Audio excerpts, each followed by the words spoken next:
You all should watch me. I will bend down and look through my legs at the market, and nothing will happen."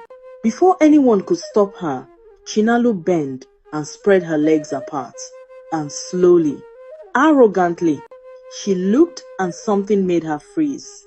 A long time ago, in the village of Umueke, a quiet settlement nestled between dense forests and flowing rivers, life was simple yet filled with mysteries.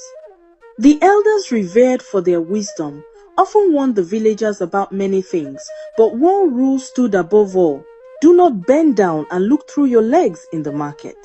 That single command had been passed down for generations, carved into the minds of every child born in Umueke. No one ever questioned it. No one except Chinalu.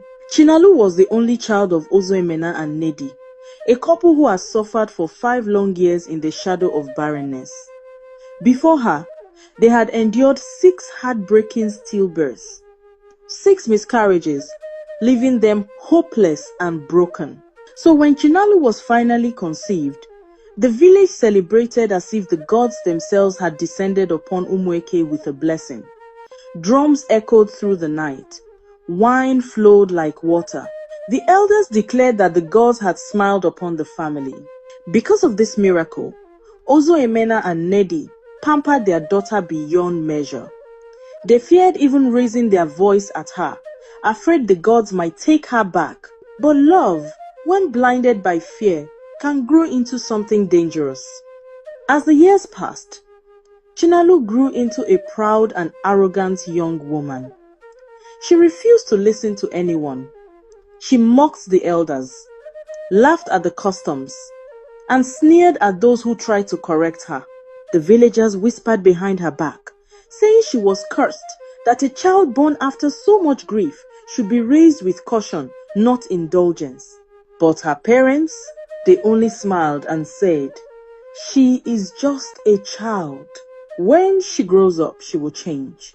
One evening, beneath the thick shade of the bamboo tree at the edge of the village, Chinalu stood with her friends, doing 10-10 and dancing.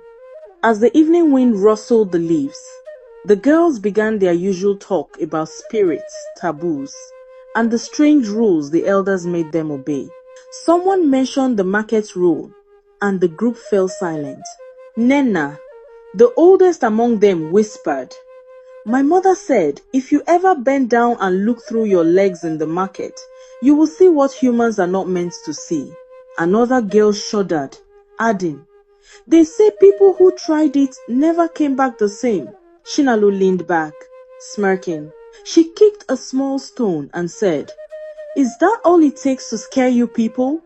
A silly rule about looking between your legs?" The others looked at her in disbelief. Nenena frowned. "Chinalu, the elders say it's dangerous for a reason. Why would you even want to try?"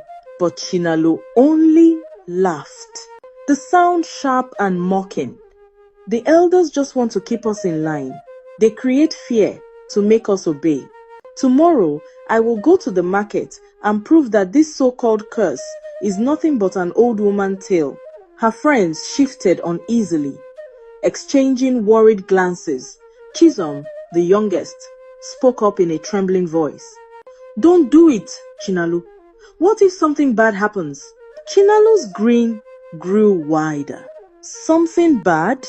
What could possibly happen? You all can come and watch. I will bend down and look, and nothing will happen. I will not see any ghost or spirit. You'll see how foolish this whole thing is."